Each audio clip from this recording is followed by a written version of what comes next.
Good day mga Lods, takot nga ba si Coach Luigi Trillo dito sa bagong Barangay Ginebra San Miguel lineup? Ito ngayon lang ating pag-uusapan sa video natin ito. Ngunit kung bago ka pa lang sa aking munting YouTube channel, humingi po ako ng likes, share, and subscribe. Maraming salamat in advance mga Lods. Muli maghaharap nga mga Lods ang Barangay Ginebra San Miguel at ang Meralco Bolts para sa PBE Commissioner's Cup 49 season playoffs, kung saan magiging labanan dito mga Lods ay best of 3 nga. So unang makadalawa dito mga Lods yung papasok para sa semifinals. Ngayon nagbabalik na Jimmy Malonzo mga Lods, at meron na silang Stephen Holt, meron pa silang Argia Barrientos, at saka itong si Troy Rosario nga mga Lods. Kasama pa itong import nila na si Justin Brownlee. Ito yung tinutukoy ni Coach Luigi Trillo na para mahihirapan sila dito na matalo. So dito nga na hindi pa ganito ka dominante yung mga player nung nakaraang season, ay na-sweep nga sila dito mga Lods ng Barangay Ginebra San Miguel ayon dito kay Coach Luigi Trillo. Dito naman pagpasok sa elimination ng PBE Commissioner's Cup nga mga Lods ay natalo din sila ng Barangay Ginebra San Miguel sa score na 91-87.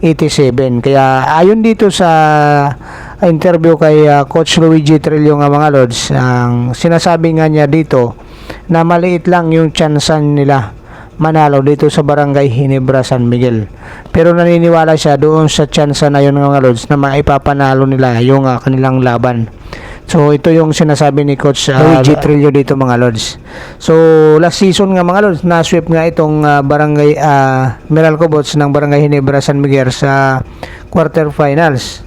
So kaya sinasabi nga dito ni Coach Luigi Trillo, hanggang magpasa ngayon ay naghahanap pa rin sila ng kauna-unahang panalo nila kontra dito sa Barangay Ginebra San Miguel.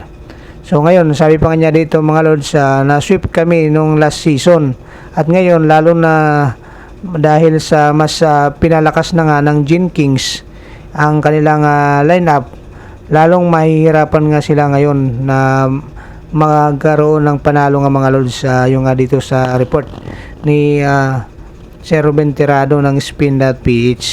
At ito sabi pa nga niya dito, pero pipilitin nga nilang harapin ang pagsubok dito kahit dominante na nga itong kanilang makakalaban. At sabi pa nga niya, bilog ang bola. Sa ngayon nga 0-0 sila yung si starting. Wala na yung mga unang natalo, unang panalo nila. So wala na, pareha sila nag-start sa 0-0 nga mga Lods. Ito yung tsansa na pinapaniwalaan ni Coach Luigi Trillo. Bagamat takot nga siya dito sa mga bagong dominanting player na naidagdag sa Barangay Ginebra San Miguel, naniniwala pa rin siya sa kanya mga player at saka yung motivation na kaya nilang ipanalo yung laban. At ito yung maganda dito, positive yung motivation nga nitong si Coach Luigi Trillo sa kanyang kupunan. So dito kinakailangan mag-step up nga itong player ng mga Meralco Bolts nga mga Lods, dahil dito sa pagkakadagdag ng Barangay Ginebra San Miguel.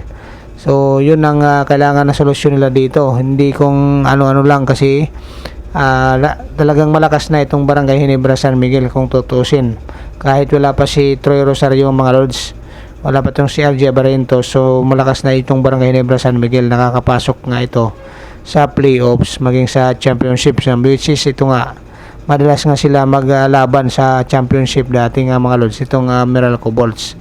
So ngayon nasahan natin mga Lods na itong Meralco Bolts ay maganda yung may bibigay na laban kontra dito sa Barangay Ginebra San Miguel. So hanggang dito na lang muli mga Lods. Kung mayroon kayong mga komento at suggestion, iwan nyo lang dyan sa baba. God bless you all. Bye bye.